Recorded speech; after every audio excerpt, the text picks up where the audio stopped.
సహజ గుణం. తీరిక వేళ పిల్లలు పెద్దలు విని ఆనందించండి. ఆ ఊరిలో ఒక పూజారి ఉన్నాడు. అతను శివభక్తుడు. మొదట్లో అతను ఒట్టి బ్రాహ్మణుడు మాత్రమే. కానీ కాలక్రమేణా పొట్టకూటి కోసం మంత్రాలు నేర్చుకుని చదువుతూ ఇతరుల ఇండ్లలో పూజలు చేయించుతూ పొట్ట పోసుకునేవాడు. చాలా పేదవాడు. అతనికి ఉన్నదల్లా పిత్రార్జితంగా వచ్చిన కూర్చోవడానికి చాపలు, 200 గజాలు నేల. అందులో ఓ ప్రక్కన చిన్న తాటాకు పాకను వేసుకుని ఉంటున్నాడు భార్యాబిడ్డలతో. ఆ పూజారికి భార్య, 2 పిల్లలు ఉన్నారు. ఏడాది వయసు గలవాడు ఒకడు, 3 ఏళ్లు వయసు గలవాడు ఒకడు. ఇద్దరూ మగపిల్లలే. ఆ విధంగా కాలక్షేమం చేస్తున్న అతనికి ఒకనాటి రాత్రి కల వచ్చింది. ఆ కలలో శివుడు పార్వతీ సమేతంగా కల్లో కనిపించారు. పూజారి నమస్కరించాడు. బ్రాహ్మణోత్తమా, నీ బ్రతుకునకు ధన్యత చేకూర్చే అభిప్రాయంతో నీకు కనిపించాము మేము. నీవు వెంటనే గుడి కట్టించు. అందులో మా విగ్రహాన్ని ప్రతిష్ఠింపచెయ్యి. నీకు జయం కలుగుతుంది. నిన్ను, మీ గ్రామ ప్రజల్ని ఆదుకుంటూ మీకు ఏ కష్టాలు రాకుండా కాపాడుతుంటాము. నువ్వే పూజారిగా ఉండి నన్ను ఆరాధించు అని చెప్పాడు శంకరుడు. నేను కడు పేదవాడిని స్వామి, మీ కోరిక నేను ఏ విధంగా తీర్చగలను అన్నాడు దీనంగా. ఎవరికీ కనపడకపోయినా నీ ముందు నేనుంటాను. నీవు తలచిన పనులన్నీ నెరవేరుస్తుంటాను అని అన్నాడు. అలాగే చేస్తాను స్వామి అని తలవంచి నమస్కరించాడు బ్రాహ్మణుడు. తలెత్తి చూసేసరికి శివపార్వతులు కనపడలేదు. పూజారి చివాలున నిద్ర నుండి లేచి కూర్చున్నాడు. తనకు వచ్చినది కల. ఆ కలలో శివపార్వతులు దర్శనం ఇచ్చి తమ కోరికను వెల్లడించారు. తను ఏం చేయాలి అనుకుంటూ లేచి నిలబడ్డాడు.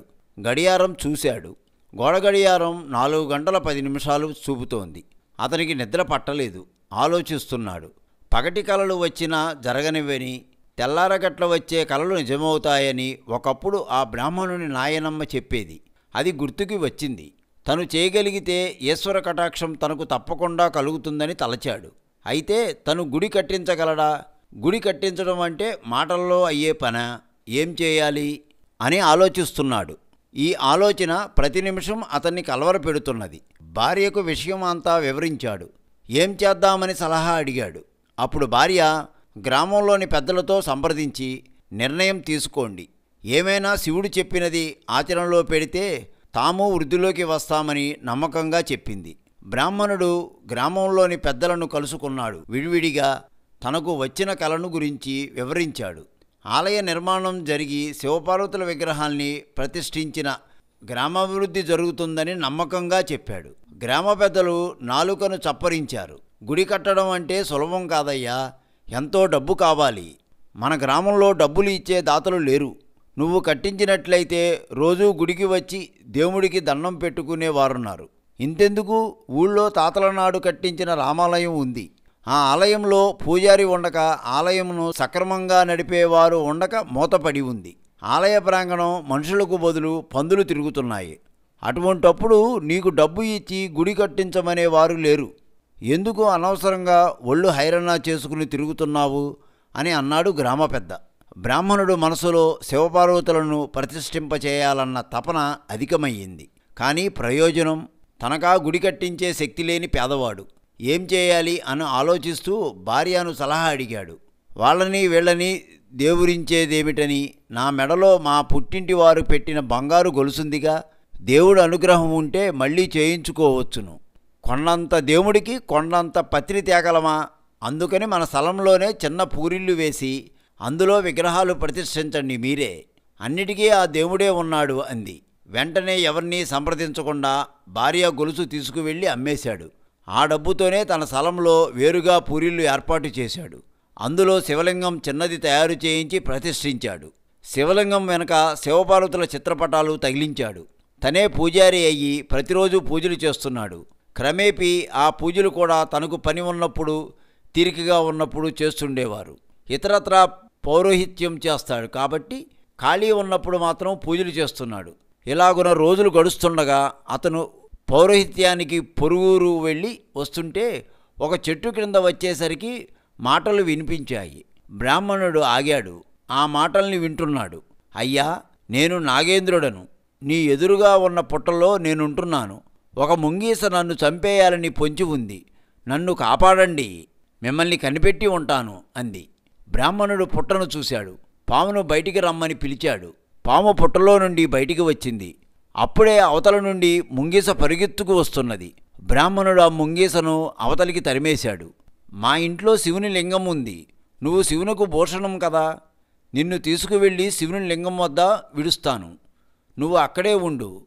అక్కడికి ఏ ముంగీస రాదు, వచ్చినా నేను దానిని చంపుతాను, కానీ నీ దగ్గరకు రానీను. నీకు రోజూ పాలు పోస్తుంటారు భక్తులు, నేను పోసే పాలుని భక్తులు పోసే పాలుని ఆరగించుతూ ఆలయంలోనే ఉండి శివుని ఆరాధించు, నీకు తరుణోపాయం ఇది అని చెప్పాడు బ్రాహ్మణుడు. పాము మిక్కిలి ఆనందించింది. తను ఆ ప్రాంగణంలోనే తిరుగుతూ ఉంటానని, మిమ్మల్ని మీ ఆలయాన్ని భద్రంగా చూసుకుంటానని చెప్పింది. అందుకు పూజారి అంగీకరించాడు. అప్పటి నుండి పూజారి దశ తిరిగింది. గ్రామ ప్రజలు శివుని దర్శనార్థం వస్తుండేవాళ్ళు. వాళ్ళు అందరూ శివలింగం దగ్గర తిరుగుతున్న పాముని చూసేవాళ్ళు. ఆ పాముకి తమ ఇళ్ల నుండి పాలను తెచ్చి పోస్తుండేవాళ్ళు. అది త్రాగుతుండేది. పూజారి కూడా నిత్యం పాలు పోస్తున్నాడు. ఆ పాలు త్రాగుతోంది. ఇలా ఉండగా గ్రామ ప్రజలు చందాలు వేసుకుని ఆ స్థలంలోనే గుడి కట్టించారు. అందులో శివలింగం చేర్చారు. అవతలగా ఆలయంలో కృత్రిమంగా పుట్టను ఏర్పాటు చేశారు. పాము అందులోకి చేరింది. ఇంతకు ముందు కన్నా ప్రజలు ఎక్కువైనారు. భక్తుల తాకిడి ఎక్కువయ్యింది. పాము స్వేచ్ఛగా తిరుగుతోంది. పాలు త్రాగి బలిసింది. ఆలయ ప్రాంగణంలోనే తిరుగుతూ పురుగుల్ని కప్పల్ని తింటూ ఉంది. జీవహింస పరమ నీచమని తలచే పూజారి అది చూశాడు. పామును పిలిచి, నిన్ను పాలు పోసి పెంచుతున్నా, జీవహింస చేస్తున్నావు. జీవహింస చేయడం ఆ శంకరుడికి ఇష్టం లేదు, నాకు ఇష్టం లేదు. ఇక మీద నువ్వు ఆలయం దాటి బయటికి రాకూడదు. వచ్చావా నేను పాలుపోయాను, భక్తుల్ని పాలుపోయవద్దని చెప్తాను, బుద్ధిగా ఆలయంలోనే ఉండు అని మందలించాడు పాముని. పాము సరేనంది. పుట్టవన్న ప్రాంతంలో ఉన్న ముంగిస ఒక బావి దగ్గరకు పరిగెడుతూ బ్రాహ్మణుని చూసి గుర్తుపట్టింది. ఒకప్పుడు పాము తనకు దక్కకుండా వెంట తీసుకువెళ్ళి పెంచుతున్న బ్రాహ్మణుడు అని గుర్తుపట్టింది. ఆ పాము ఎక్కడున్నది ఆచూకీ తెలుసుకోవాలని బ్రాహ్మణులకు తెలియకుండా ఆయన్ని అనుసరించింది. అతని ఇంటికి వెళ్ళింది.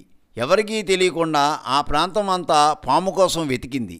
పాము కనపడలేదు. ఆ రోజు సాయంత్రం పూజారి పాముకి ఎదురుగా గిన్నె పెట్టి అందులో పాలు పోస్తుండగా చూసింది. ఆ వెంటనే ఎవరికీ కనపడకుండా ప్రక్కకు తప్పుకుంది ముంగీస. ఎవరూ పసిగట్టకుండా ముంగీస అక్కడనే తప్పుకు తిరుగుతూ పాము కోసం ఎదురు చూస్తున్నది. పూజారి పిల్లల్లో పెద్దవాడు ఆ రోజు పాము మీద బడిలిన పూలు విసిరాడు. పాము అతని వద్దకు వేగంగా రాబోయి ముంగీసను చూసి వెనక్కి తిరిగి చకచకా వెళ్ళిపోయింది ఆలయంలోనికి. ముంగీస ప్రక్కకు తప్పుకుంది. తనను తీసుకువచ్చిన బ్రాహ్మణుడే ముంగీసను ఇంటికి తీసుకువచ్చాడని, ఆ ముంగీసను తెచ్చింది కూడా నన్ను ఆలయం దాటి రాకుండా భయపెట్టి ఉంచాలని కాబోలు అని అనుమానించింది. తను ఏదో ఒక సమయంలో బయటి ప్రపంచంలో అడుగుపెట్టి పురుగుల్ని కప్పల్ని తినడం పూజారి సహించలేకపోయాడని అనుమానించింది. పూజారి పాముకి పాలు పోయడానికి ఆలయంలో అడుగుపెట్టాడు. అప్పుడు పాము, నా కోసం ఆ ముంగీసను మీ ఇంటికి తీసుకువచ్చావు, దాన్ని ముందు ఏదో విధంగా చంపేయి అంది. ముంగీస వచ్చిన సంగతి తెలియని పూజారి పాము మాటల్ని పట్టించుకోలేదు. పాలు పోసి వెళ్ళిపోయాడు. గ్రామస్తులకు ఆలయంలో ఉన్నది దేవతా సర్పం అని పుకార్లు బయలుదేరినాయి. అది విని ఒక సాధువు గ్రామస్తులతో అన్నాడు, దేవతా సర్పం ఎవరికీ కనపడదు, అదేదో మామూలు పాము అయి ఉంటుంది, ఎప్పటికైనా దాని సహజ గుణం పోదు అని అన్నాడు. అంతేకాదు, అది ఊరి మీద పడినా పడుతుంది, జాగ్రత్తగా ఉండాలి తిరిగి అన్నాడు సాధువు. ఒకరోజు బ్రాహ్మణుడు వేరే ఇండ్లలో పూజ చేయుటకు వెళుతూ పాముకు పాలు పోయమని చెప్పి వెళ్ళాడు. పాము ఉన్న పుట్ట దగ్గరికి వెళ్ళి గిన్నె పెట్టి పాలు పోసి ఆమె వెనుకకు తిరిగింది. అప్పటికే ఆ పాముకి ఆ ఇంట్లో వాళ్ళ మీద కోపంగా ఉన్నది. తనని భయపెట్టుటకు ముంగీసను తెచ్చి ఉంచారనే అపోహతో ఆ పూజారి భార్యను కాటువేసింది. బ్రాహ్మణుడు భార్య డబ్బుమంటూ వెల్లకెల్లా పడి కొట్టుకుంటున్నది. వెంటనే పాము అక్కడ ఉంటే ప్రమాదమని వేగంగా బయటికి వచ్చింది. అక్కడ పాము కోసం కాచుకొని ఉన్న ముంగీస గబాలన దాని మీద కురికింది. తీవ్రమైన పోరు జరిగింది రెండింటి మధ్య. చివరికి పాముతో పెనుగులాడిన ముంగీస పామును కొరికి చంపింది. అప్పుడే బ్రాహ్మణుడు వచ్చి చచ్చిన పాముని తన భార్యని చూసి విస్తుపోయాడు. పాలు పోసి పెంచారన్న విశ్వాసం పాముకుండదు, అది కాటు వేసి తిరుగుతుంది అన్నారు ఒక ఆయన అక్కడికి చేరిన వాళ్ళల్లో. పాముకి పాలు పోసి పెంచినను దాని సహజ గుణం మారదు అని గ్రామ ప్రజలందరూ విస్తుపోయారు.